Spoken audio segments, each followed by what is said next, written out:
Welcome. Hi, James. Good to see everyone. Good to see you. And I think a whole bunch of my students are here for That's this session, so that's great. Yeah. So, Well, welcome those who are joining. We'll begin in just 90 seconds as we let more people join through the powers of the conference platform. So this roundtable discussion on meaningful refugee participation will begin in just 1 minute's time, just 1 minute before we start, please.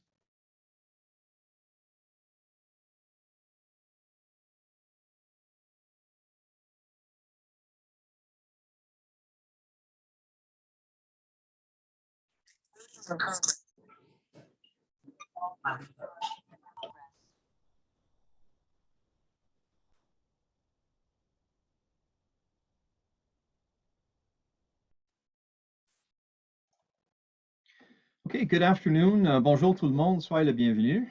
Good afternoon, everyone, and welcome to this roundtable discussion on meaningful refugee participation. My name is James Milner. My preferred pronouns are he, his. I'm joining you today from unceded Algonquin territory in Ottawa, Canada. I'm in the Department of Political Science at Carleton University, and I have the real privilege of being the project director for LEARN, which is the Local Engagement Refugee Research Network. LEARN is a community of partners, both researchers and practitioners and community leaders, committed to understanding and enhancing the role of civil society in the functioning of the global refugee regime. And two elements of LEARN's work that have been particularly important are first, the localization of knowledge production, something that we'll discuss in another session during this conference. But then the second has been to really advance our understanding and application of the concept of meaningful refugee participation. I'll say a few words on how we're framing this roundtable discussion today and the format that we'll be using. I do need to be somewhat Canadian and begin with some apologies. The first apology is from Gardi, co-managing director of RSEAT, Refugees Seeking Equal Access at the Table. Rez was to join us today from the Kurdish region of northern Iraq. Unfortunately, she has been able to join us. So she has asked me to speak on her behalf to share some of the work of the RSEAT initiative on advancing meaningful refugee participation in the way that states participate in the Executive Committee of the United Nations High Commissioner for Refugees. This raises all kinds of questions about positionality, which we might be able to get into in the discussion time to follow. But as we get into the discussion, I will be sharing some of the RSEAT experience. But the colleagues who are joining us on the call who will be speaking from the perspective of their own work, their own research, and their own engagement with this issue are Masa Kateb, Amanda Klassen, and Mohamed Duale. Masa, first of all, let me introduce them briefly and thank them for being with us. Masa is a leadership and growth coach. She's co-founder of Quantum Care, and she is an advisor with the Refugee Advisory Network of Canada. RAN Canada was established in 2020. The first cohort of advisors began in 2021. The mandate of RAN Canada is to contribute to meaningful refugee participation in Canada's engagement with global refugee issues, not only through the Government of Canada, but through discussion forums such as this. So, Masa, welcome to our conversation. I'm also very pleased to welcome Amanda Klassen. Amanda is a PhD student in political science at Carleton University. She suffers under my supervision. For that, I apologize, Amanda. But Amanda is doing fascinating work that she'll be sharing with us on a critical feminist perspective on the notion of norm implementation, specifically as it relates to the participation of refugee women and girls in policies intended to advance their own protection. And Mohamed Duale is a colleague and collaborator with the LEARN initiative since its beginning. Mohamed is a PhD student in education at York University. He undertook one of the sub-projects back in the pre-COVID days when Learn was supporting sub-projects that were jointly undertaken by Canadian graduate students and by partners in East Africa and the Middle East, where Learn focuses its work. And Mohamed's paper focused on refugee participation in the context of Nairobi and of the Kakuma refugee camp. I'll put the link to that working paper in the chat box momentarily. So as I say, Rez sends her apologies, but what we had hoped to be able to do and what we will still be able to do with this time that we have is in the next half hour, 40 minutes or so, there's a series of discussion questions that we would like to share, that we'd like to reflect upon with the four of us, now including myself as a speaker. We want to talk through the question of what does meaningful refugee participation mean to each of us. It's a concept that has been gaining some visibility in international policy circles recently.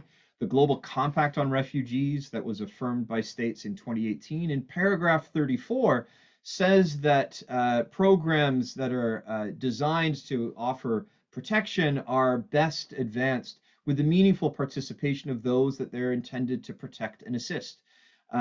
Canada in June of 2020 made a commitment that all future Canadian delegations to meetings of the international refugee system will include a refugee advisor. The annual tripartite consultations on resettlement have developed new guidelines to ensure meaningful refugee participation. Since 2015, the question of making refugee participation meaningful has been a question of great discussion. And what we see is the emergence of a global norm on refugee participation. So many would argue that we've moved from the question of if to the question of how. But within this conversation, there remains some ambiguity on what we mean by meaningful refugee participation. So we'll begin by sharing what we feel meaningful refugee participation means to each of us. We then want to talk through what we understand to be the value and the potential of meaningful refugee participation before moving to some of, as you'll see in the title of this roundtable, to engaging with some of the awkward conversations and the awkward questions. There are challenges of meaningful participation around questions of tokenization in terms of power, in terms of access, in terms of interests. How can we be overt in our understanding of the challenges to ensure that refugee participation is meaningful, not tokenistic? And then our final question that we'll discuss amongst ourselves is, where do we go next to advance meaningful refugee participation in research, in policy, and in practice? So we'll take time to discuss this as the participants in the roundtable discussion. We're then very keen to open it up, and we're delighted to see that we have some 30 participants with us on the line today, a number of Stephanie's students who are with us on the line. So I know that you will all have questions, comments, and perspectives to share, and we look forward to hearing from all of you. We'll want to make sure that there's at least half an hour for the floor to be open for comments and questions. If you have an intervention that you'd like to make, if you could use the chat box, chat to everyone to let us know that you have a question, or you can use the reaction symbol to raise your hand, and I'll be able to call on you as I facilitate the conversation. But then with 10 minutes left in our time, we know that Feed Loop is quite unforgiving with the end time of these sessions. So with 10 minutes remaining, I'll turn it back to Masa, to Amanda, and to Mohamed to ask for their final words, and I'll offer some words of conclusion as we wrap things up. So with that, without further ado, as they say, let's reflect on this first question about what does meaningful refugee participation mean to each of us. And Masa, I'd like to give you the floor first to have your insights. Masa, what does meaningful refugee participation mean to you? Thank you very much, James, and thank you for the introduction and setting the ground up for this session. A quick question before we start. Do we want to spotlight or pin the panelists, or are we happy with how things are, just from the tech side of the session? Thank you, Masa. Everyone can choose in the top right hand corner, you have a view option. You can either have the gallery view or you can have the speaker view. If viewers would like to have the highlight of who's speaking, then you can choose the speaker view from the view option that should be in the top right hand corner of your screen. So over to you, Masa. Perfect. I'd like to acknowledge that I am joining you from the unceded traditional territories of the Musqueam, Squamish, and Tsleil-Waututh First Nations. I'm based in Vancouver, BC. And for me, meaningful refugee participation is my being. It's something that I got to only explore in life because it had a direct impact to me. I'm originally from Syria, from Damascus. And as all refugees, it's not something that we plan to do. We're forced to migrate. And when it comes to meaningful participation, it's being the active member in society that I am. I get to be at different decision-making tables and actually share valuable insight from what I got to experience myself, as well as the various different communities that I represent.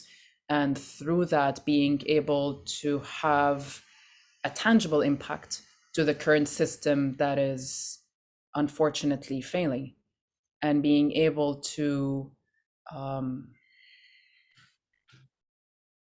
be involved not only through the practice, but through brainstorming, through setting things up, through evaluating, through any possible stream of the process.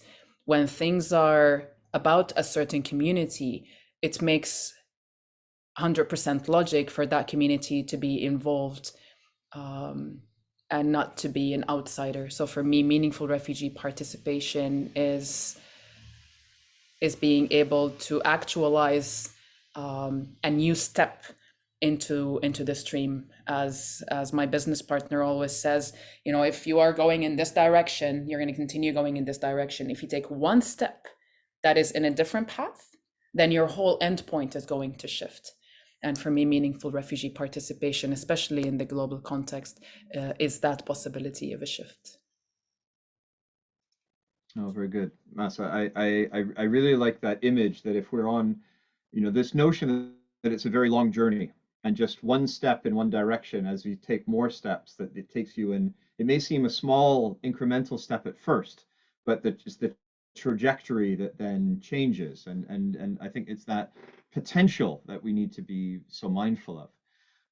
Amanda, you're next on my screen. Let me turn to you with your work and your research and your understanding. What does meaningful refugee participation mean? Thank you, James, and thank you, Masa, for going first. One thing that in my own research that I really have tried to be mindful of and reflect on is understanding what this question means to refugees themselves. It's very easy for us as researchers or practitioners to have our own perspectives and our own ideas of what meaningful participation looks like or means. But for me, that first step of meaningful participation means going to refugees themselves and understanding that question.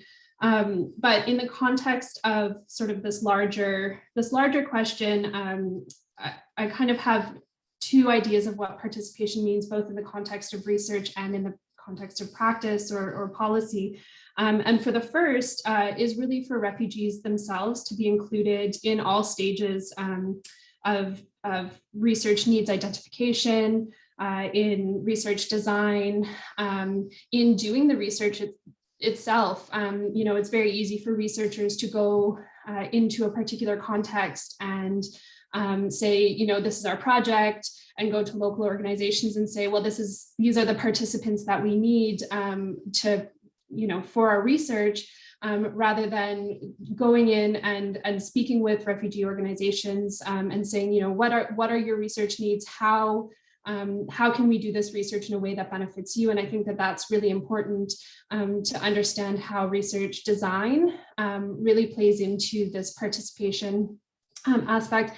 And even including refugees in doing the research and providing opportunities for training, perhaps in research methods or in doing interviews, in transcription, or any of these things. So I think that there's ways in research that we can really be mindful and purposeful in that participation question.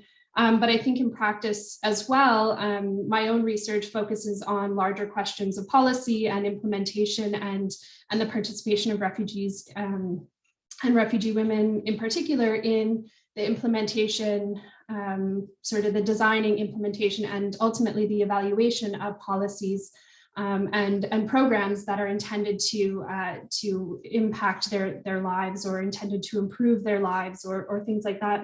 And for me, this question is really including them in all stages of this design, implementation, and evaluation, and recognizing that we need to look at participation in all of these arenas and look at outcomes rather than just impacts. And ultimately that's meaningful, because when you engage with the beneficiaries of these policies or programming in such a way that the outcomes will actually, or the overall impacts of this programming will actually be transformative. It won't just be a box checking exercise all the way through. And so those are kind of my main ideas about what meaningful participation looks like in research and in practice. Thank you very much, Amanda. And it's interesting that you make that point about, you know, the substantive engagement of refugees in the design of policy and the implementation of policy and in the evaluation of that policy. I've just put in the chat box the link to UNHCR's 5 strategic priorities that initially ran from 2017 to 2021. At UNHCR's executive committee meeting in Geneva earlier in October, High Commissioner for Refugees, Filippo Grandi, recommitted UNHCR to these 5 strategic priorities. And something that I want to flag to everybody on this meeting and anyone who will listen, look at priority number 4. Priority number 4 under the banner of Empower specifically says that UNHCR is committed to the inclusion of refugees in the design, the implementation, and the evaluation of policies that affect them. And so Amanda's point is, you know, very much in line with what the central institution of the global refugee regime has supposedly committed itself to do. But if you look at the evaluation page of UNHCR's website, you will see that UNHCR does not systematically include refugees in participation in evaluation programming. And in fact, in the lead up to the high-level official meeting in Geneva in December, UNHCR is even raising, you know, what level of refugee participation is possible, notwithstanding that this is a hybrid event. So it's a very real topic that Amanda is working on, and very much at the center of the, you know, the critical conversations and the awkward conversations that we need to be able to have.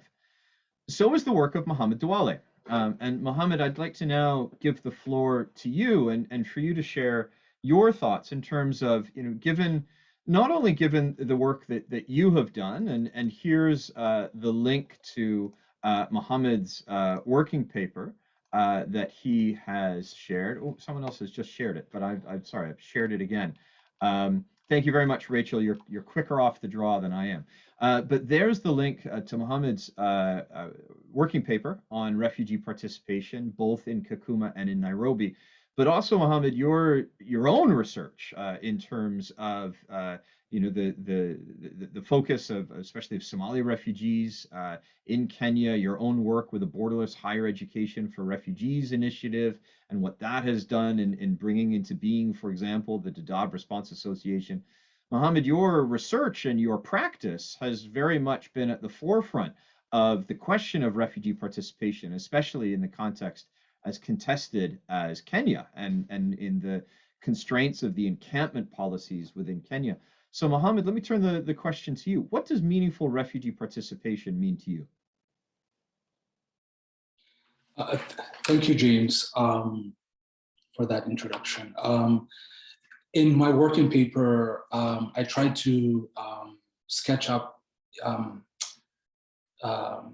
engage with the theories on citizen participation that already exist out there. One which I'd like to very quickly highlight is Arnstein's 8 rungs on a ladder of citizen participation, in which she conceptualizes citizen, or in our case, refugee participation, if we want to look at that model, theoretical model, as a kind of working theory. If we are to look at refugee participation in humanitarian action and policy, we can think of non-participation on the lower end, right? Manipulation, therapy, to the more middle, rung, tokenism, informing, placation, to the higher end, right? Citizen power. And that includes partnership, delegated power, and ultimately citizen control, right? In terms of meaningful refugee participation, I think that can be understood subjectively. My working paper took a narrative inquiry approach. And so what participation means to another it can be quite different.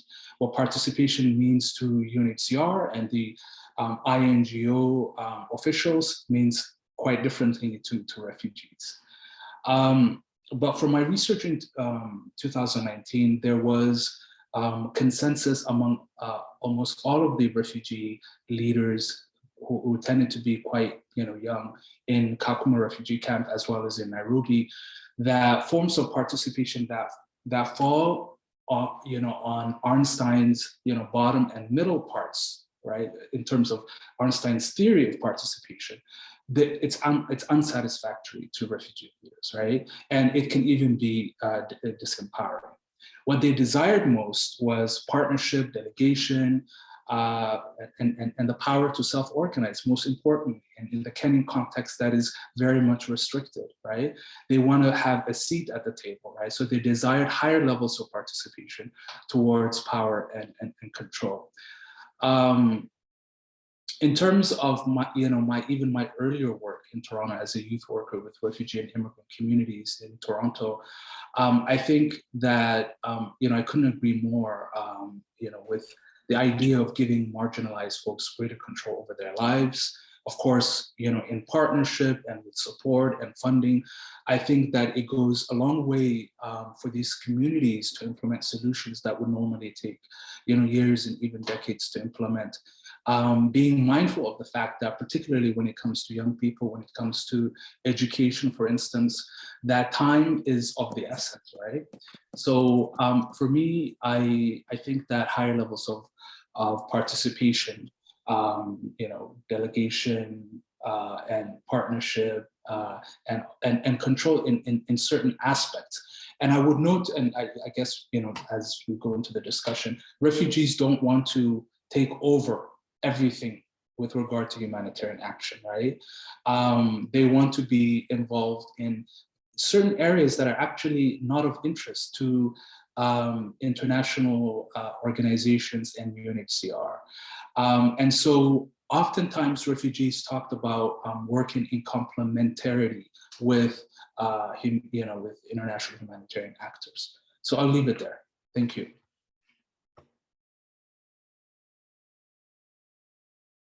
Thank you very much, Mohamed. And I think that's really, this critical point about, one, the question of timeliness, but second, this question of diversity of perspective, but also this question of challenge, and what is the what is the end point of refugee participation? And that leads me well to the intervention that I would like to share. I'll ask myself the question, James, what do you think meaningful refugee participation is? And I'll say, don't just listen to me.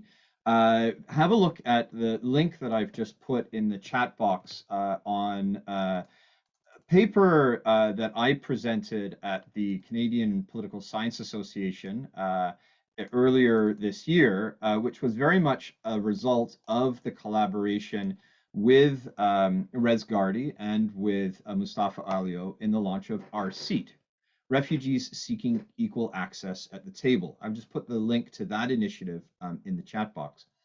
Some of the definitions of meaningful refugee participation that RSEAT uses is on their website in that paper, but very much within the name, that it's refugees seeking equal access to the table. It's not claiming the table, and it's not asking to have their own table. It's a question of equality. And so I flip it around. For me, meaningful refugee participation is about power. It's important to recognize that, and we've learned this from the work of Tristan Harley and others, if we look at the archives, refugees were deeply involved in the work of the refugee regime at its inception. That some of the earliest officers of UNHCR had themselves been refugees, that refugees were, those who had spent time in exile during World War II were actively involved in the drafting of the 1951 Refugee Convention. So none of this is new. The question is, what changed? And what changed is the growth of the humanitarian response industry. That with the end of the Cold War, UNHCR's budget skyrocketed. And as I've argued in earlier work, what we saw through the 1990s, and Michael Barnett has made this very clear, what we saw was the introduction of paternalism. That UNHCR as an organization is reliant on voluntary contributions, has its own institutional concerns and constraints, has positioned itself as the body that is able to represent the perspectives of refugees. And in terms of that, reinforces UNHCR's own moral and expert authority. And for 25 years, that was the model that was claimed, that when refugees did participate in global meetings, they did so in ways that were very tightly scripted. Refugees were invited to give interventions at the beginning of the meeting, but then were ushered off the stage when states and UNHCR then resumed the business of getting on with decision making. In 2015, this proved to be untenable because what we saw in the context of 1 million individuals seeking protection within Europe was refugees voting en masse and rejecting the policy paradigm that had been imposed on them in the context of Turkey, Lebanon, and Jordan. And refugees exercised massively shared agency.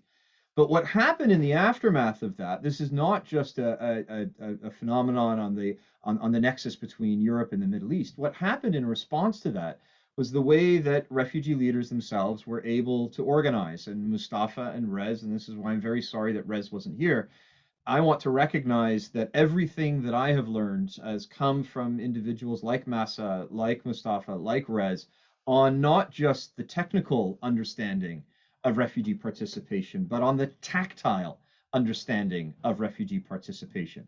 That it was in June 2018 when refugees organized a global refugee summit in Geneva to begin outlining the demands that they would make in terms of refugee participation in the lead up to the Global Compact on Refugees. The group, the Network for Refugee Voices, received standing as a civil society organization to engage in the development of the Global Compact on Refugees. And it's thanks to that advocacy, the ability to participate, to engage, that we find this text in the Global Compact on Refugees, that responses are most effective when they actively and meaningfully engage those they are intended to protect and assist. So it raises the question, that commitment is there, and that commitment has been claimed by individuals with the lived experience of displacement. It hasn't been bestowed upon them, it's been actively claimed. It has been an active moment of challenging the power asymmetries that are intrinsic in the functioning of the refugee regime. But meaningful refugee participation does not just mean presence. Meaningful refugee participation occurs when refugees from very diverse backgrounds have sustained influence in fora where decisions, policies, and responses that affect them are being designed, implemented, and measured, but in a way that's accessible, broad, informed, safe, free, and has the potential to change the outcomes.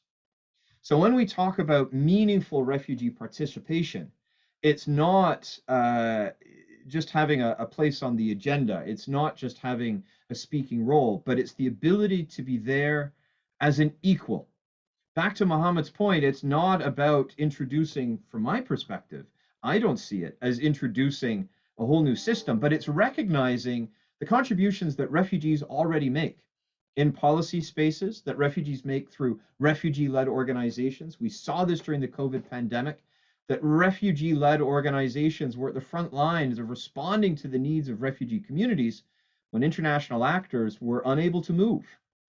And so it's recognizing the contributions that refugees already make. And it's making sure that that contribution can be sustained, can be substantive, and can result in change. So if that's the understanding of what constitutes meaningful refugee participation, and if we take as a given, as we have within the policy documents with the Global Compact on Refugees, there is a normative commitment to refugee participation. There's a rhetorical commitment to refugee participation. But how do we make the case that there's value within refugee participation beyond the rhetorical? So the next question that we have is to ask the question, what's the value and potential of meaningful refugee participation? And we're going to go in a slightly different order this time. Amanda and Mohamed will go first to you. And then Masa, I'd like to hear from you. And then I'm going to offer some insight from what I have discussed with Rez, but also with Mustafa Alio in the context of our seat, how our seat makes the argument of the value and potential of meaningful refugee participation. So Amanda, let me start with you first. What's the value and potential of meaningful refugee participation? Go ahead. Thank you, James. So I think, firstly, that really meaningful participation recognizes and acknowledges the legitimacy and the importance of the lived experiences of refugees, and takes those and places them, as sort of in a place of high importance when decisions are being made in practice, but then also, when we as researchers do our research, recognizing the legitimacy of that knowledge base. But I mean, practically speaking, I think that meaningful participation leads to needs that are appropriately identified, that solutions, whether made at sort of the global policy, in the global policy arena or in local levels, different levels of participation lead to solutions that are context and situation appropriate. That meaningful participation ultimately leads to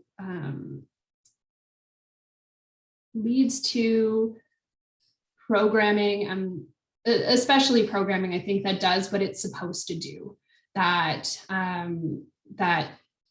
the protection programming, any kind of programming that refugees in camps, or even those who have been resettled are able to access and utilize different programming in a particularly good way, and that it looks at the overall impacts of these programs rather than just saying, we've consulted with X number of refugees, and so we're going to tick this box and say we've done this. It really, there's more of a focus on the actual outcomes as benefit and as impact, and sort of as a durable, long-term, long-running solution that are, again, context and situation appropriate. Yeah, thank you, Amanda. No, and I think it's that contextual understanding, right? The notion of, for so long we've understood the problems of, the cookie cutter approach of humanitarian responses, and that, the idea of who better to understand the context within which these interventions are being proposed than those who live and work and strive to survive and thrive within those environments. I mean, it's not, on the one hand, it's not a revolutionary concept. Just as an aside, we hosted a side event on meaningful refugee participation at at the Global Refugee Forum in Geneva in December 2019. And the Neil Deng from who at the time was joining from the Kakuma refugee camp in Kenya. He made the point that what would you think of a doctor if you went to go and see a doctor, and you said I have a complaint, and the doctor wrote the prescription before asking you to describe the symptoms? You know, that would just be so, I mean, there'd be grounds for malpractice. So the logic, when you take the logic outside of the paternalism of the refugee regime, it's irrefutable. So Amanda, thank you for that. Mohamed, from your perspective, what the value and potential of meaningful refugee potential participation, what does that mean to you? So historically and currently, refugees are they're seen as subjects of the refugee regime, guests of the host state. They're also seen as victims, beneficiaries, and even potential security threats in policy and media discourses. So refugee participation, I mean, it's really interesting. From my working paper, you know, I remember Albert, the pseudonym, who's a youth leader in Kakuma. He talked at length about being the challenges of being an encamped refugee. And he said something that really struck me and became the title of the working paper. He said, to be a refugee, it's like to be without your arms and your legs.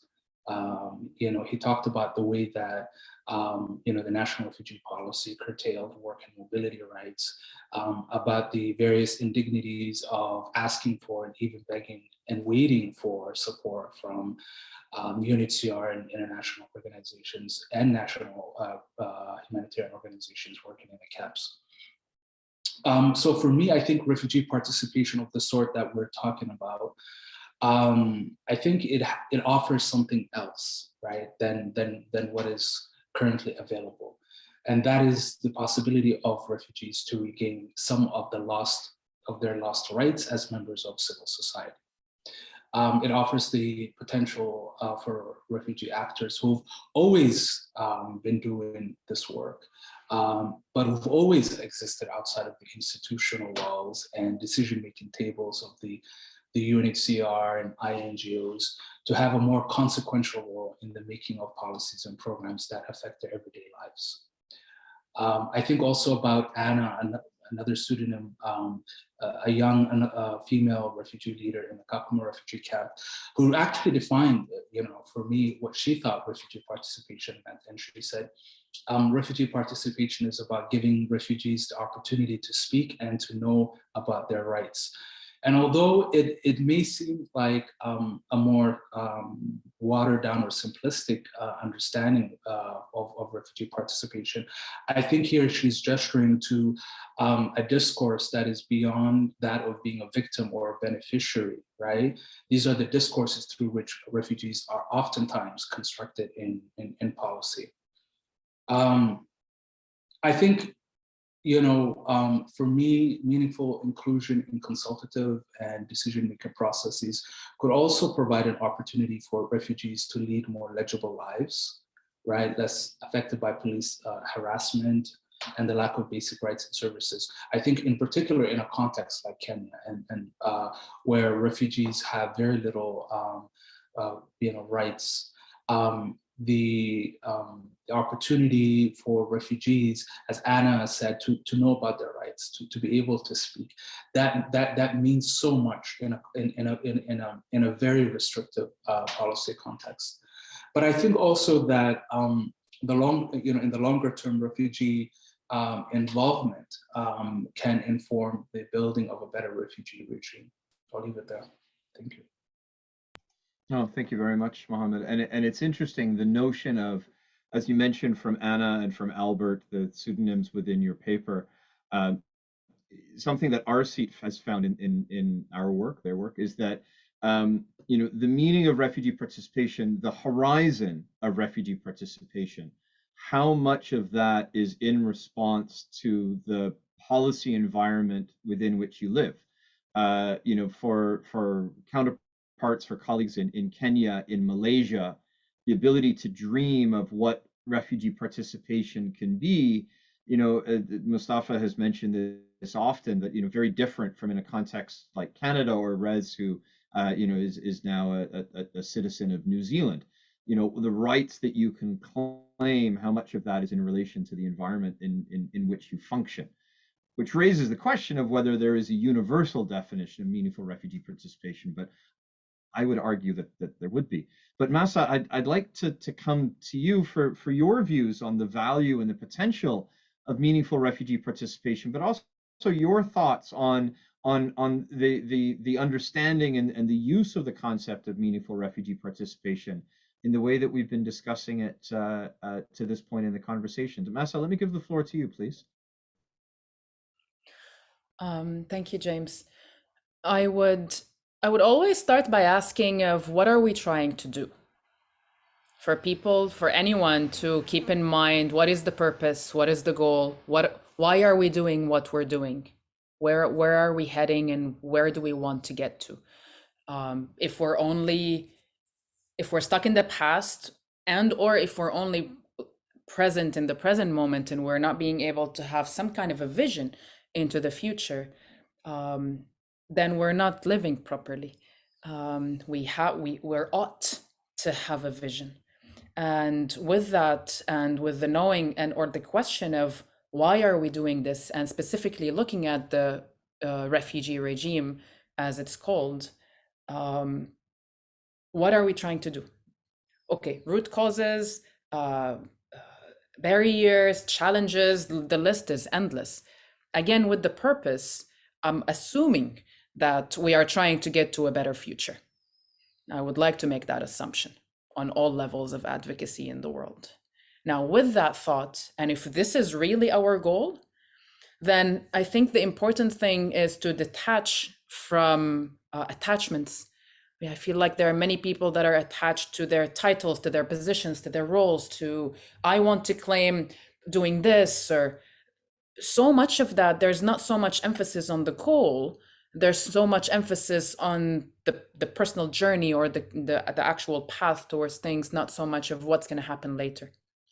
As well as to the same thing of like, okay, yes, I have a 5-year, or like I commit that in the next 5 years, I'm going to do X, Y, Z. Okay, what's happening on the ground? What's the actual work? And that oftentimes gets even missed because people focus on the announcement itself, not actually on what's happening on the ground.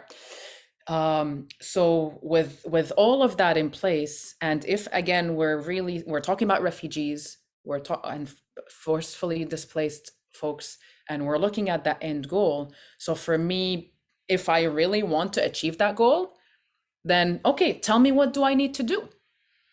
How am I going to know what I need to do if I'm not talking to the refugees themselves? If I'm not meaningfully including the refugees themselves in everything? Please come, lead. I will step aside. Let me know how to figure this thing out.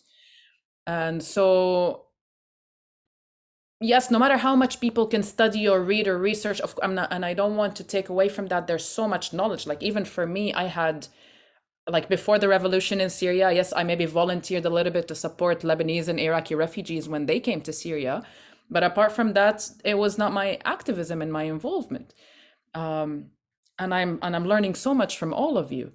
But being able to say, yes, I went through this, I know 1, 2, 3, I have professional skills, I have my education experience. There's so many refugees in the world that are highly skilled in so many things in the world. Why can't we change the leadership a little bit? Put people that are very, what's the word in English?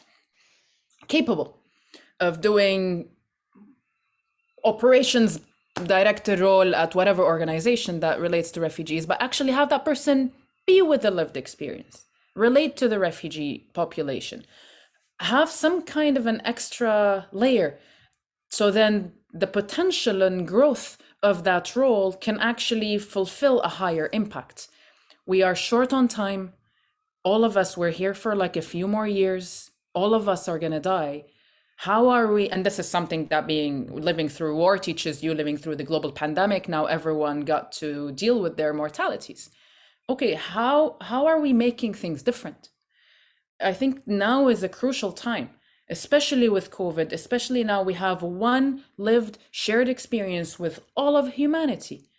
How can we, so it doesn't matter that it's COVID or not, we have a shared lived experience. We can, one way or another, all of us relate to each other somehow. From that lens, how can I say, okay, what is my goal? I want to make positive impact. I want to make positive change. Okay, let's do it. And we see it. And I appreciate being in Canada.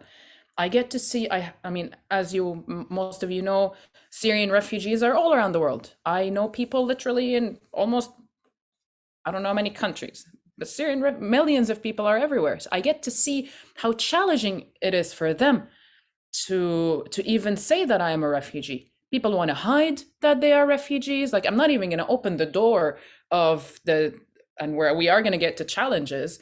But being in Canada is different. And even for me, and I've mentioned this before, when I first came to Canada, I didn't want to say that I was a refugee. I assumed that it was going to be the same, and I wanted to blend in and have a life. And I came here and I saw that there is something different here.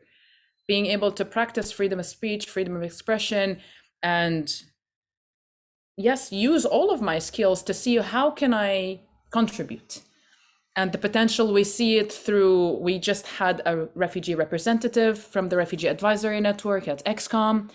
We were the executive committee of UNHCR, and we got to attend bilateral meetings with UNHCR, advise the government on different matters that relate to refugees globally and nationally. And it's working. If we're going to talk about higher level of decision making, it actually works. And I appreciate that the Canadian government is challenging other countries to do similarly when it comes to that meaningful inclusion. Yet it's very important to remember that it's not just at leadership or decision making processes. It's not just in the process of what's working, it's everywhere. How can you, whatever it is that you're doing, whatever your research is going to be about, how can I remember, okay, what am I trying to achieve? And how can I actually do the work with refugees and forcefully displaced people to make a difference? Because otherwise, if your work is not necessarily maybe focused on a change or an impact, I know it's my own personal thought, but I would recommend that you would re-look at your research. Thank you. No, and thank you for that challenge, Masa. It immediately reminds me of David Turton, who made the point, and not to equate displacement with suffering, but that he made the point that research on human suffering or human misfortune can only be ethically defensible if part of the goal of that work is to address the causes of that suffering or that misfortune that we're studying. And I think that's something that's very important in the work of Amanda, very important in the work of Mohamed, is in terms of that, it's my own personal conviction, the potential for academic research to contribute, to lay the foundation for this kind of structural change that you describe. And Masa, I share with you that vision of let's focus on, what's the new world, what's the new reality. The theme of this conference is utopias. What's the utopia that we want to see? And that's a utopia. Spoiler alert, I've been asked to be a respondent in the closing keynote for the conference tomorrow, and one of my points of discomfort that I'll raise is that the utopia we need to be imagining is not just a utopia for those who live on this territory that we call Canada, but for all humans around the world and for the planet as a whole. And it's in that context that I see the true potential of meaningful refugee participation. And this has been at the core of the work that I've been doing with Mustafa and Rez and refugee leaders in getting other countries to look at Canada's example, however imperfect and however tentative and however preliminary it may be. It's still something to be able to say that there's a commitment to, we're not going to go to a meeting on international refugee issues unless we have refugee advisor within our delegation. Let me tell you why this is so incredible. In December 2019 at the Global Refugee Forum, there were 3,000 delegates at the Global Refugee Forum. 70 of whom were refugees. And UNHCR popped the champagne corks and said, wow, what a great success. We had 70 refugee participants at the Global Refugee Forum. If it had been a UN conference on the rights of indigenous people, if it had been a UN conference on the rights of women, the rights of persons with disability, if it had been a UN conference on any rights-bearing community, and if less than 5% of participants had been from that community, it would not have been seen as a legitimate gathering. So for me, meaningful refugee participation brings with it the potential of two things that are sorely lacking. One is legitimacy, and the other is effectiveness. Now, Masa, to your point, and I think you make a really critical point here, refugee participation is not to legitimize the status quo, right? Refugee participation is not just to say we're doing our best and refugees come to endorse what the international refugee system is already doing. But it's to legitimize the process in designing how it is that we go about to imagine that collective future. So refugee participation, first and foremost, is the question of legitimacy. And the global refugee regime is sorely lacking in legitimacy. It was established more than 70 years ago to respond to the displacement of some 55 million people in the context of Europe. And the complexity of human displacement has only increased since then. Human beings have always moved. I mean, for millions of years since our species emerged in the Duale Gorge, human beings have moved. I mean, that's why we are where we are, unless you're joining us from the Duale Gorge. We have moved, and that's part of our human history. But the question is that this compulsion to move, the forcible displacement, brings about these competing questions of rights that Mohamed alluded to. And our ability to respond to that phenomenon must be legitimate. Otherwise, it won't be followed by those who are meant to be subjects to its outcomes, and it won't be followed by those who are supposed to be the main contributors, namely states. And so refugee participation provides an opportunity to overcome this massive legitimacy gap that we have in the global governance of displacement. But I think more critically, it speaks to the effectiveness gap. In the refugee regime, Masa, to your point about what is it that we're supposed to be doing, no one, well, some leaders in certain states might disagree, but on paper, everyone subscribes to this notion that the goal is predictable protection and rights-based solutions, right? That's what the regime was set up to do, to ensure protection for refugees and find a solution to their plight. But the average duration of a refugee situation is now more than 22 years. UNHCR's budget increases every year. The number of forcibly displaced people in the world increases every year. The regime is not able to do what it was set up to do. And so, Masa, I take your point. Does that mean that we should still have the regime? That may be a separate conversation. But, the notion that governments spend billions of dollars every year, governments claim to be doing things. Everyone says the current approach doesn't work. So for the love of all things holy, let's not keep reproducing the old system. And I think, Masa, you made reference to COVID-19. I mean, the early days of COVID-19, when this system became stuck, when the international refugee system was unable to function, the way that refugees themselves and refugee-led organizations responded to the needs of their community, it demonstrated the potential. So the potential of refugee participation is to contribute to the reimagining of how we can do this thing that we've been trying to do for 70 years, but haven't been able to do. So it's drawing on knowledge, it's drawing on experience, it's drawing on innovation. We need all the good ideas we can get. And we need to make sure that the ideas that are put into practice are viewed as legitimate by everyone that needs to participate in the realization of those outcomes. And refugees, states that grant legal status, and all the actors in between. And so the potential of refugee participation is to move us towards the utopia that we're discussing within this conference. But I don't want to make it sound too easy, because as soon as we start talking about refugee participation, there are all of these awkward challenges around representation, right? Around selectivity, around tokenization, around instrumentalization. We have 35 minutes left within this session, and the platform will cut us off in 35 minutes.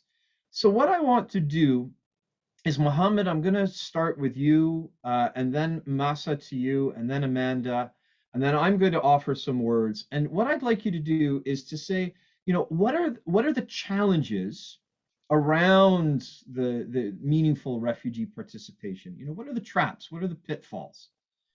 But then, mindful of those traps and pitfalls, where do we go from here? What's that? Let's take Masa's challenge seriously. Where do we go from our perspectives, as most of us on the call, academics, students, but those of us who are human beings? What can we do in our practice, in our everyday practice? What can we do in our research? What can we do in our engagement? What can we do in our civic participation to advance meaningful refugee participation? So Mohamed, I'm going to put you on the spot first. Not only what are the challenges, but where do we go from here? So Mohamed, and then Masa, and then Amanda. I'll say a few words, and then everyone else on the call, what I would invite you to do is to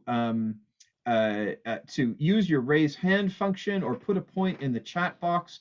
In about 5 minutes time, we're going to open the floor to discussion, and I'd love to hear from everyone else on the call. But Mohamed first, then Masa, then Amanda. I'll say a few words and we'll go to discussion. So get your comments and your questions ready, please. Mohamed, over. Thank you, James. So my research and practice is within a context of protracted displacement in Kenya in a camp setting. This year marks the 30th anniversary of the Dadaab camps. It was a small village in 1991, and now it's a sprawling urban center. And I think there's a lesson in that, particularly within an African context. As states become increasingly hostile to refugee movement, encampment, I believe, is becoming a durable solution of sorts. So in a context in which control of refugees is seen as crucial to the national or organizational interest, I think that participation of refugees in decision-making and humanitarian action seems to pose a challenge for humanitarian and state actors. A small quote from my working paper. There seems to be a fear that refugees, if given latitude to organize freely, could become political in the sense of challenging the refugee regime or getting involved in homeland politics, which could potentially create political problems for both the host state and the Unhcr. As such, a variety of legal, bureaucratic, and programmatic measures originating in national policy and everyday ways of governing camps have served to restrict, manage, and ultimately undermine refugee participation. That's page 20 of my working paper. So, as well as being seen as beneficiaries of humanitarian assistance, right?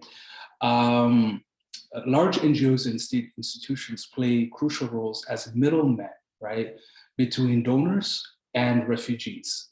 And so the idea of making refugees service providers or having a seat at the table, I think, is seen by some of these actors as potentially upending their role, the role that is played by state organs, Unhcr, and INGOs, right? So in my research in 2019 indicated that refugee leaders actually were not interested in replacing the roles that because refugees cannot be state actors. They cannot replace Unhcr, but they were interested in providing services, right? That INGOs, Unhcr, and state organizations were not interested or had long abandoned, right? So refugee organizations were interested in providing programs and services that were complementary, as I mentioned earlier, to the work being done by other humanitarian actors.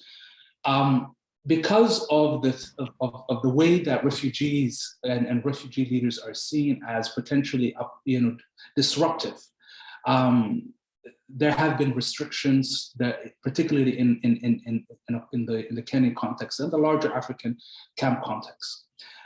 So whereas Kenyan authorities impose restrictions on refugee participation, for instance, by limiting the operational capacities of refugee-led organizations, refugee organizations have a very hard time getting registered as a community-based organization, for instance.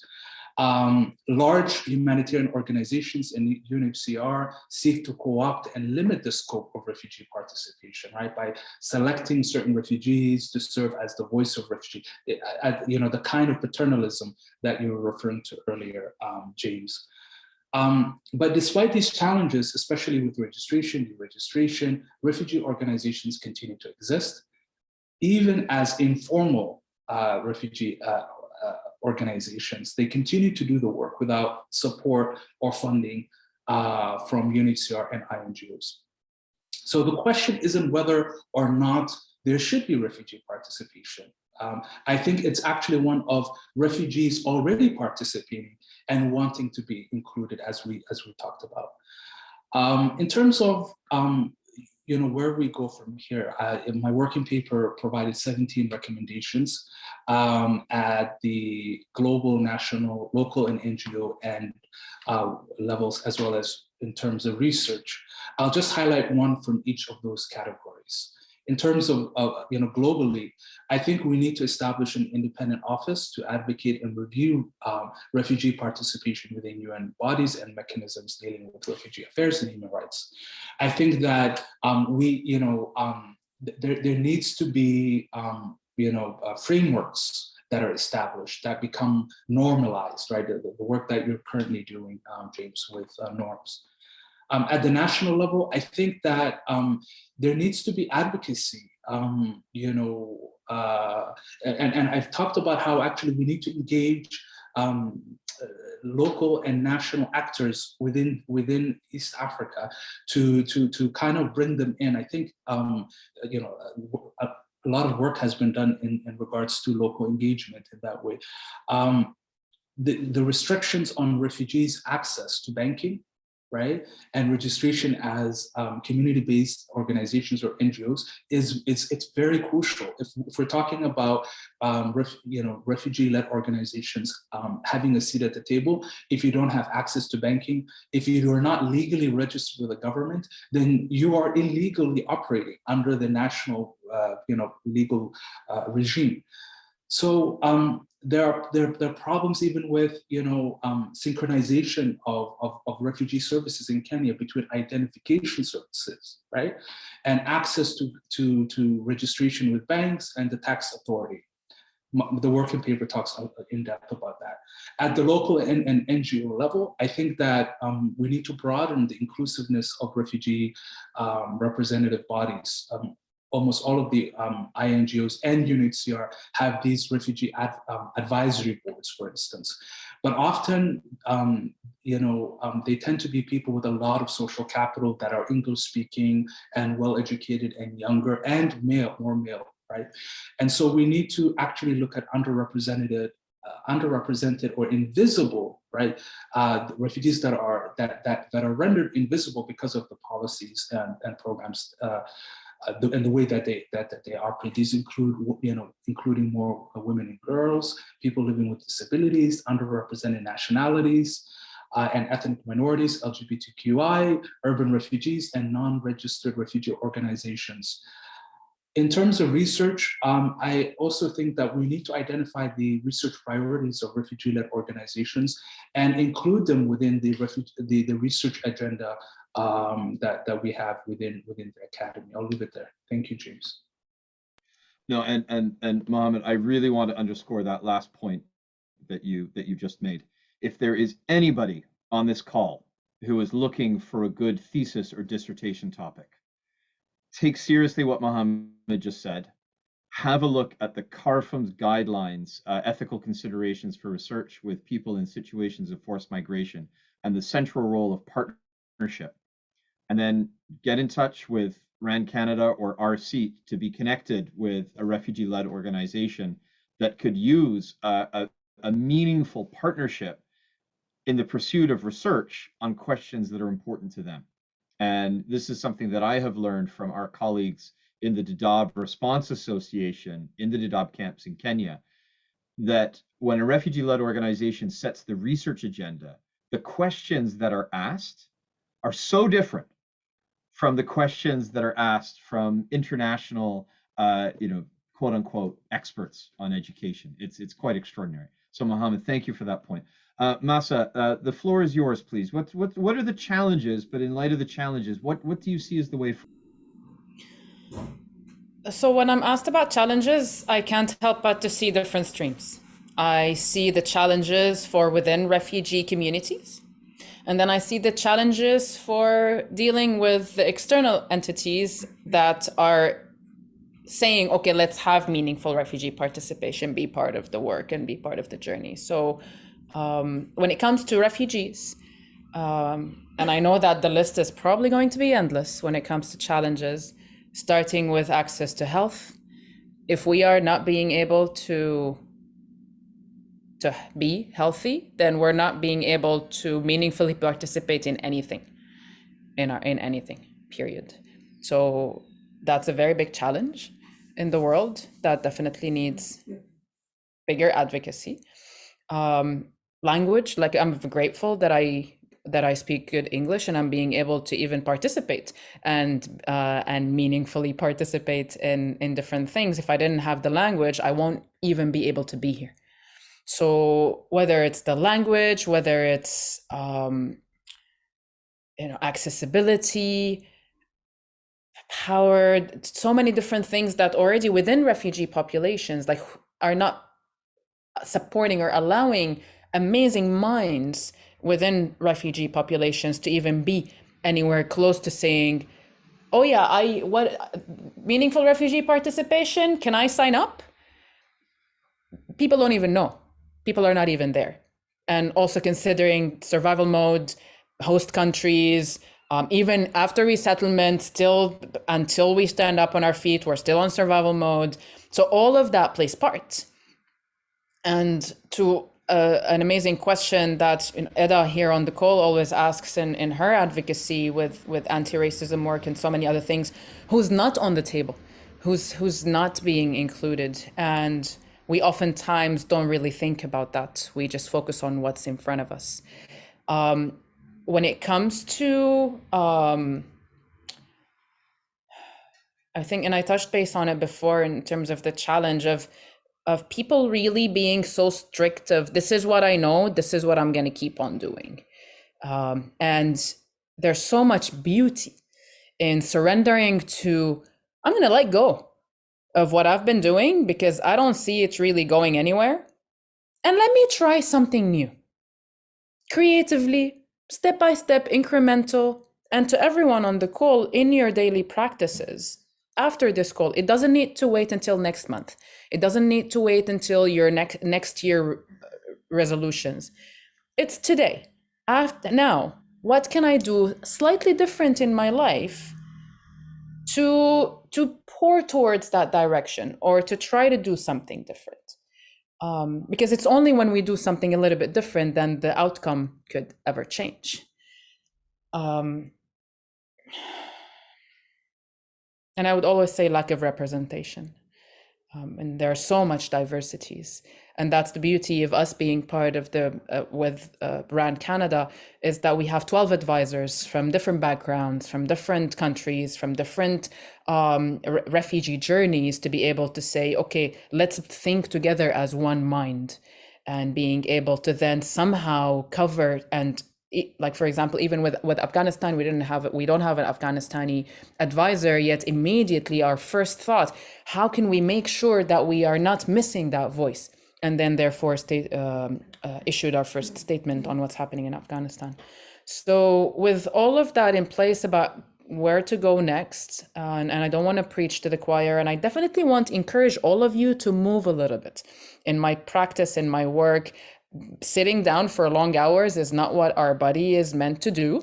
So if you feel like you need to stretch your back, give love to your spine, move your neck, please do so. It's important. Please take care of your body. You know it. So definitely keep that on your mind. And what to go from here? think a little bit more creatively, challenge ourselves, and ask questions, collaborate, contribute, partnerships. We are all going together towards one end goal, no matter how far it could seem. Let's, just like how the Refugee Advisory Network came together, we don't know each other, we just trusted and worked as one mind towards that purpose.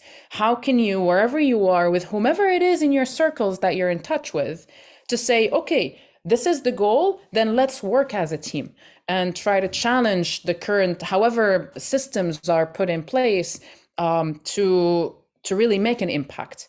And specifically through research, like there's so much importance in saying and giving numbers. Everyone wants to hear the numbers. Everyone wants to know the data, and it changes things. It impacts things.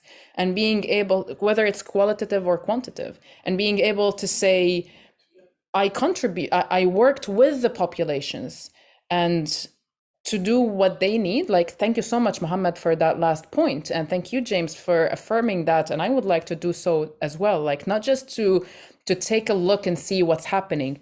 Why do you want to do research? Is it for a personal agenda? Is it for the bigger purpose? If it's for the bigger purpose and there's a need, go for that, please. It's like wanting to have kids or adoption. Same conversation. Do I adopt a child, or do I want to bring an extra one into the world? And if you're okay with adoption, please go for that. So kind of a little bit far away, but could actually work. So I think that's what I would want to leave people with. And we're always here with the Refugee Advisory Network. I know we're here for 19 more minutes, but let's have conversations. Let's impact the world together. Thank you so much, Masa. I think the scale of your challenge is really, is really inspiring and really uplifting. And I think, your call for everyone to have courage to take little steps. If we have 20 people on the call, if 20 people take a little step, then that's a bigger step together that we take. And I thank you for that. But Amanda, I'd love your perspective and really on this question of, as you were framing your research question, that it was done in conversation with, individuals who themselves have been on the front line of advocating for the work of the Gender Audit Unit and the Najiba Wasfadost and Eleanor, Shazad, and others who have been, really themselves advocating for the inclusion of women who have, or those who identify as women, as having had the experience of displacement, for policies not being imposed upon them. And so from that experience and in that conversation, framing your approach, not just the question that you're doing, but the approach that you're taking, you've grappled with these challenges of refugee participation and the potential of refugee participation. A critical feminist framework really speaks to this utopian vision of upending these power structures, that the body of the refugee is a site of contestation and not a place where policies are imposed. So Amanda, as we move to discussion, I want to give you the last word. I've said enough. I'm going to give you the last word, Amanda, in terms of what you see as the challenges, but also the steps that we can now be taking. And as Amanda shares her intervention, we'll have 12 minutes for comments and questions from the floor. So when Amanda is sharing her point, I see comments in the chat box. Walter, with your engagement with this conversation, think of your questions, think of your comments. Please put them in the chat box or raise your hand, and I'll turn to those as Amanda shares her thoughts. Amanda, over to you. Thank you. So I will be brief because I think that while I do have a few other points, a lot of what both Mohamed and Masa brought up are speak a lot to my own research as well. And so I think, in the interviews that I've done and in the with the individuals that I've spoken to, I think one of the biggest challenges that or barriers is access still. And so, this happens not only at the global level where and the global sort of policy arena where, in order to participate in a forum, there's you have to understand sort of the language around policy making, UNHCR speak, or, be able to communicate in a way that you feel comfortable and good about participating and contributing.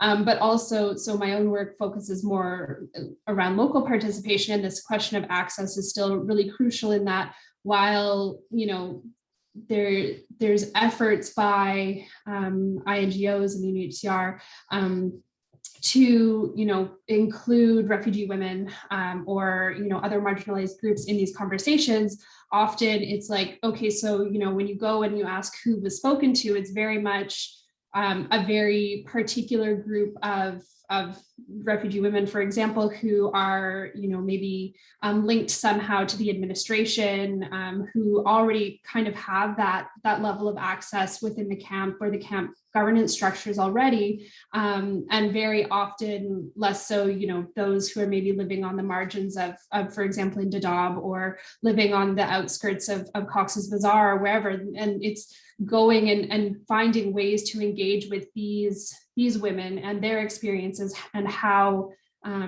these questions are impacting their everyday lives. And so that's, I think, the biggest question is around access. But then also something that I found very interesting in one of my interviews was this idea of awareness and the importance of participation, and the outcomes of participation. And so advocacy for bringing these conversations or bringing these perspectives into the conversation is sometimes not there. So, once refugees are resettled, maybe some don't know that how to participate, why they should participate. And so for me, I thought that this point was really interesting in that also, what is the outcome of the participation? If, we as researchers, for example, are always going in and asking these questions and saying we want to include refugee participation, and then they never see the outcomes of the participation, or don't see necessarily the impact of their participation, or nothing changes once they've participated, why would they continue to do so? It's draining and exhausting to, I would imagine, to have to not only live your life and do all of your go about your daily life, but then also, respond to these numerous requests over and over and over again to be interviewed or to be whatever. And so I think that being mindful of how we move from participation, but then also to the impact, is really, really important. And so, I think that sort of question of where next is, how do we, as researchers, ensure that we're engaging with refugees in a meaningful way, but then also being mindful of what we can give back, how we can use our institutional access, how can we use that to amplify voices, how can we use that to, as was the case with Learn, help establish networks, or help to facilitate conversations, and help to, I think, really create space for this participation that doesn't necessarily involve us in the long run, that really just facilitates this ongoing conversation, sort of moving forward. And I'm going to leave it at that because we've only got 12 minutes left. So no, and that is just such a powerful place to end it, Amanda, because it ultimately, for the audience in the context of CARFMs, the question of who ultimately owns the research that's co-produced, right? If the purpose of doing the research is addressing these long-term, the goal, the end point that we want to work towards, the question is that the end point of the research, the end point of the research is not the book, it's not the journal article. That then becomes another tool. I use this book because it was, the production of this book that laid, Masa, on your point about, the value of evidence. It was being able to produce a book on the role of refugees in resolving displacement and building peace, that we were able to say to the government of Canada, look, There's a whole corpus of evidence about the value of refugee participation. Let's talk about what we can do about that. And then that conversation then led to the inclusion of a refugee advisor on the delegation to the Global Refugee Forum in December 2019, which then said, well, the sky didn't fall. Masa, back to your point, we took one little step. The sky didn't fall. Let's keep going. And so these incremental steps, the question of whose knowledge is it, how that knowledge can be used, how it's produced, is just so exciting and so empowering. But I could keep going and going. We do have 10 minutes left. I promised there'd be time for interventions from the floor. Walter, I see a thumb up. Is that a thumb up, Walter, or is that a point of yes? Walter, your hand is up. Let me give the floor to you, please. Go ahead. I was just so thrilled by all of you and your comments. I just briefly, I work closely with newcomers, aka immigrants, which includes refugees. I'm a former immigrant to Canada. When I came under humanitarian and compassionate ground, went back in those days. The equal marriage was not in place, so they didn't believe that I was in a relationship, right? So the challenge that I wanted to share after almost 20 years of working with newcomers and interacting with them are two.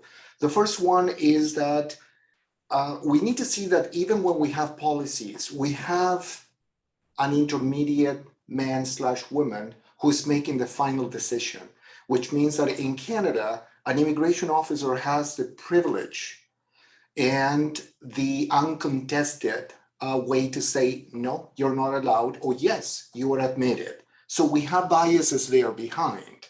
So that's one challenge that I see. The other one is we need to go out and talk to people.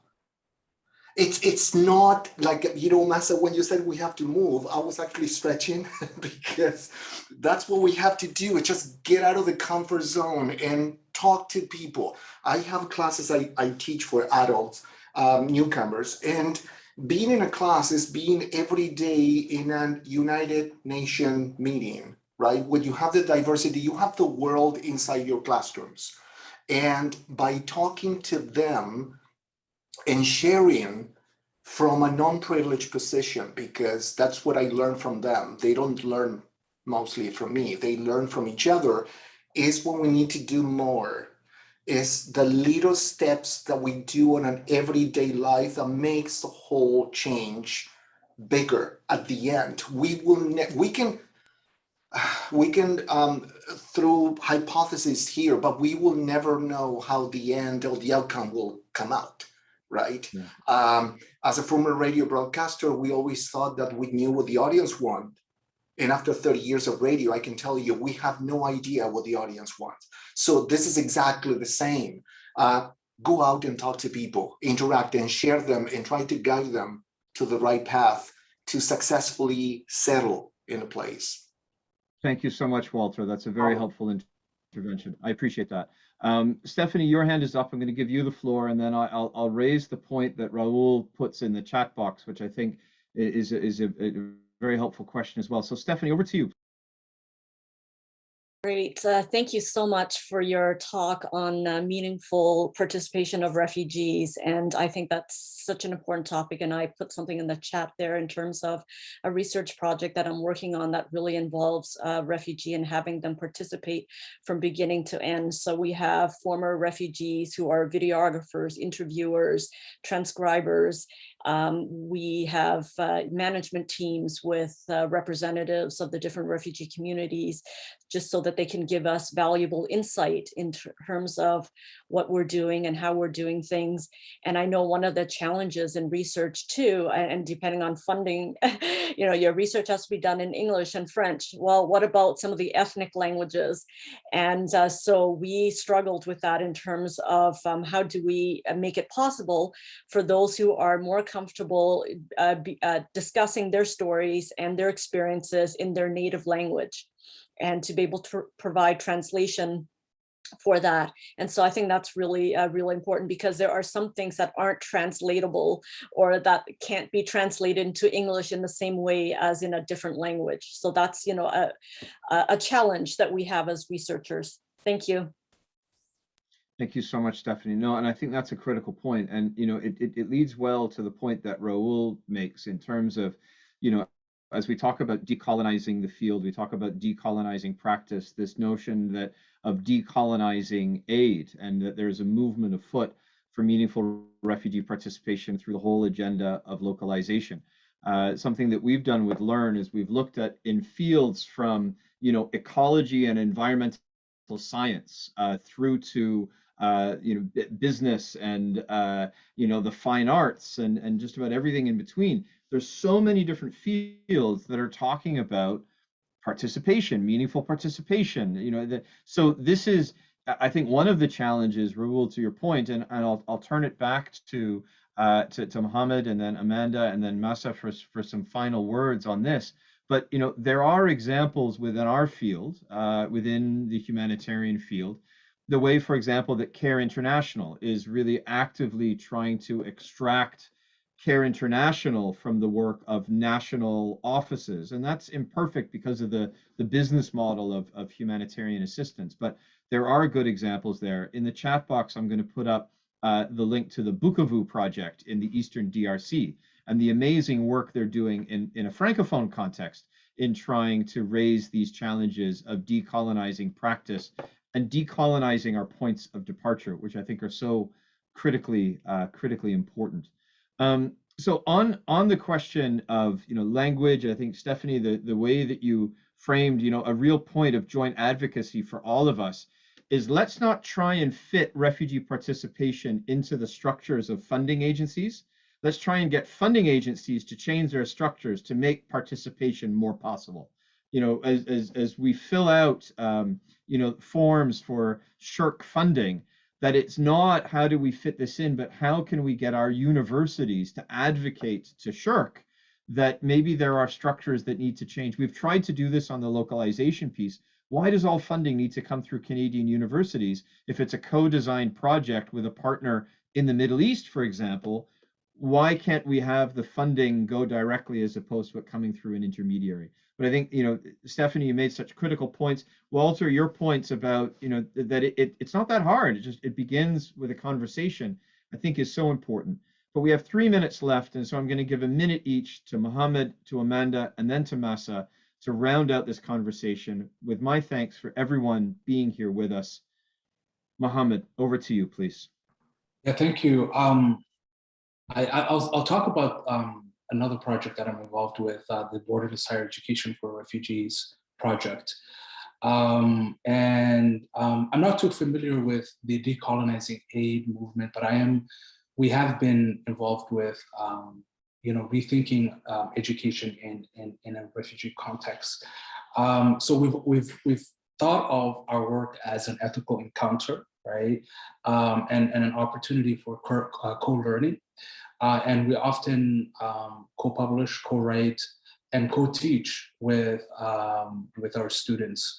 More about that if you go to our website, but perhaps that's an example of decolonizing aid. Thank you very much, Mohamed. Amanda, over to you, please. Yeah, thank you. I guess, on this question, I have, I think, more of a sort of critical look at it, just, as you said, that, these organizations typically don't like to give up power. And, I think there are a lot of ways that we can include meaningful refugee participation, but I think that, the COVID pandemic has offered a really great example of how this is sort of happening informally without it happening formally, because with fewer international aid organizations on the ground in humanitarian contexts during the pandemic, it's really highlighted the active role that refugee-led organizations do play in these contexts in everyday in everyday life within refugee camps, for example. But it's also really highlighted the challenges that in the way that the model is now, the humanitarian aid model is now, that we are still seeing refugees in camps heavily reliant on aid organizations, because aid organizations have made it as such. So when they've gone in and provided everything, it's just been very difficult to sort of move beyond that and give up sort of control to local organizations. Sorry, Masa. Well, thank you, Amanda. Amazing, great. I'm aware of the time, understanding the process, quickly saying, leaving you with a call to action. Whatever you're doing, think of yourself as a vessel. How can I give it the most that I can do? How can I stretch to all possible boundaries to say, am I doing the best that am I doing the most that I can? Can I do a little bit more inclusion? Can I do a little bit more meaningful inclusion of refugees? Ask questions, reach out to people. Everything is possible. We just need to think a little bit differently. It's a great time to be going out of our comfort zone with COVID, as you were saying, also to see how are we shifting into this new world, and everything is possible. And let's keep the conversation going. And James, please, you seal us.